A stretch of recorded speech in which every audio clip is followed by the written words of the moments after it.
नगवा क्षेत्र में गंगा नदी के किनारे लोगों में इन दिनों दहशत का माहौल है। इस क्षेत्र में गंगा में आए बाढ़ के कारण पहले से ही लगभग आधा दर्जन घरों में दरार पड़ चुकी थी। इस बार आए बाढ़ के कारण वह सभी घर गंगा में बह गए हैं, जिसके साथ ही गंगा के पानी से हो रहे कटान के कारण इस कॉलोनी में आने जाने के लिए बनाए गए मार्ग भी धीरे धीरे दरकने लगे। कुछ घरों के अवशेष अभी भी बहे हुए और घरों की गवाही दे रहे हैं। वहीं गंगा किनारे बने कुछ घर गिरने के कगार पर हैं। स्थानीय नागरिक आलोक ने बताया कि यह समस्या ये है कि गंगा नदी के किनारे गंगोत्री विहार कॉलोनी बसा हुआ है।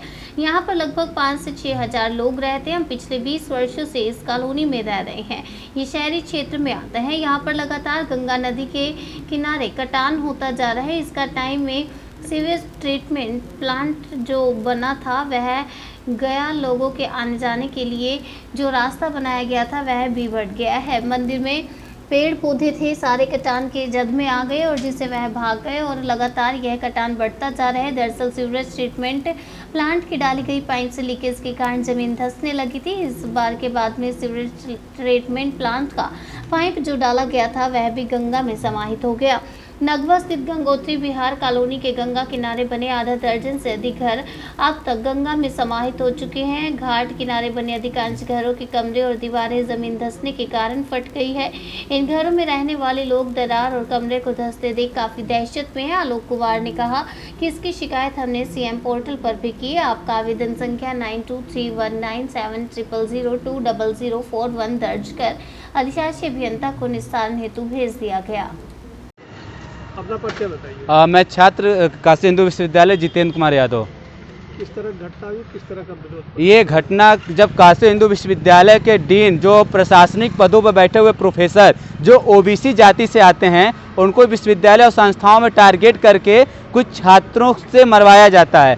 तो मैं ये पूछना और विश्वविद्यालय प्रशासन से मांग करता हूँ कि उस छात्रों को चिन्हित कर कानूनी कार्रवाई किया जाए कि इस विश्वविद्यालय कैंपस में भय का माहौल दूर हो और सुनिश्चित तरीके से पठन पाठन के। जब विश्वविद्यालय में लगातार कभी दलित प्रोफेसर, कभी एसटी एससी ओबीसी सभी छात्र प्रोफेसरों को एक जाति और व्यवस्था द्वारा चिन्हित किया जाता है, उनको टारगेट कर कहीं चलते हुए रास्ते में मॉर्निंग वॉक पे मार दिया जाता है। तो इस प्रकार आज के विश्वविद्यालय हमारे प्रोफेसर और डॉक्टर समाज में एक भय की व्याप्ति हो चुकी है। सब डर चुके हैं कि हमारी जान। तो आप ये देख सकते हैं कि किस प्रकार विश्वविद्यालय अपराधियों का अड्डा बन चुका है। जो विश्वविद्यालय में छात्र अवैध है जिसको निष्कासित कर दिया गया है वो यहाँ के संकाय प्रमुख जो एक विश्वविद्यालय चाहे फैजाबाद यूनिवर्सिटी रहा हो, चाहे पाटलिपुत्रा पटना और मगध विश्वविद्यालय का खुद कुलपति रहा हो, उस प्रोफेसर को चिन्हित करके यहाँ के छात्र मारते हैं। तो ये कहा कि ये अब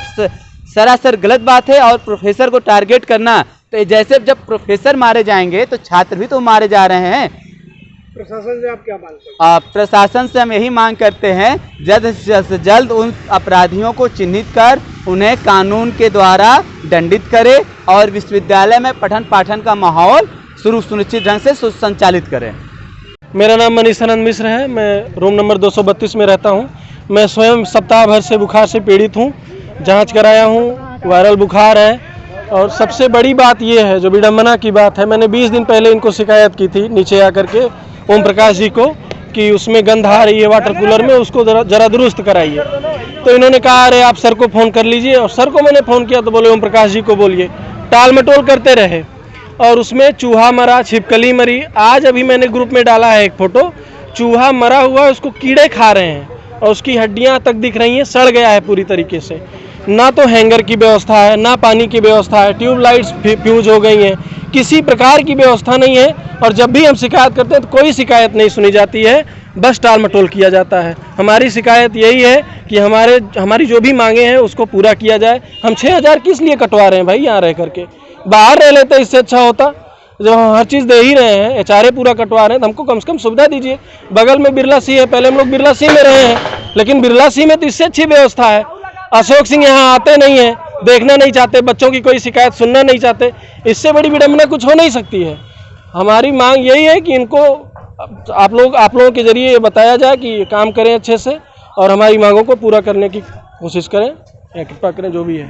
Rana Jha Birla B room number 228 में रहता हूँ, का अंतवासी हूँ। और यहाँ हमारे छात्रावास में, जबकि ये शोध छात्रों का छात्रावास है, किसी प्रकार की सुविधाएं उपलब्ध नहीं है। यहाँ तक कि बुनियादी सुविधाओं के लिए बच्चे जूझ रहे हैं। 10 बच्चे डेंगू से बीमार हो गए क्योंकि 10 दिन पहले पानी में छिपकली मरा हुआ था और नीचे चूहे, उसे कोई देखने वाला नहीं था। इतना ज़्यादा दुर्गंध हो रही थी कि 4 कमरे खाली करके बच्चे दूसरे कमरे में सोने को मजबूर हैं। और छात्रावास हमारे जो प्रबंधक हैं अशोक सिंह, वो मैसेज करके व्हाट्सएप पर सारी समाधान करते हैं, छात्रावास तक नहीं आते। अगर वो अपने पद का जिम्मा नहीं संभाल पा रहे हैं तो अपनी पद से इस्तीफा क्यों नहीं दे देते। यहाँ छात्रावास, सभी छात्रावास लगभग आचार्य के रूप में 6,000 रुपया पर मंथ देता है। उसके बाद रेगुलर फी हम लोगों से अलग से भराई जाती है और छात्रावास को यूनिवर्सिटी और यूजीसी की तरफ से भी ग्रांट मिलती है। लेकिन इसके बावजूद ना यहाँ कॉमन रूम की सुविधा है, ना यहाँ खाने मेस की सुविधा है, ना यहाँ कैंटीन की सुविधा है, ना यहाँ स्पोर्ट्स के लिए बच्चों को कोई भी प्रकार की टूल मिलती है। यहाँ जो बेसबॉल के कोर्ट बने हुए हैं, टेनिस के कोर्ट बने हुए हैं, सारे के सारे बंद पड़े हुए हैं। कॉमन रूम में बिना मतलब के जो है चौकी और टूटे हुए कचरों को एकत्रित करके सब कुछ बंद कर दिया गया है। जब भी छात्रावास में कोई भी विद्यार्थी अपनी शिकायत लेकर के छात्रावास अटेंडेंट के पास पहुंचते हैं तो वो कहता है कि छात्रावास प्रबंधक ही हमारी बातों को नहीं मान रहे हैं। ओम प्रकाश जी तमाम प्रकार के सभी छात्रों के साथ गलत बिहेव करते हैं और साफ सफाई की यहाँ किसी प्रकार की सुविधाएं नहीं है। तो क्या मांग करते हैं आप? हम मांग करते हैं कि हमारी छात्रावास में सभी प्रकार की बुनियादी सुविधाएं मुहैया कराई जाएं और तत्काल चीफ प्रॉक्टर साहब आकर के इस मामले को संज्ञान लें और अशोक सिंह को तत्काल अपने पद से निलंबित करने की कोशिश करें। हम लोगों की यही मांग है।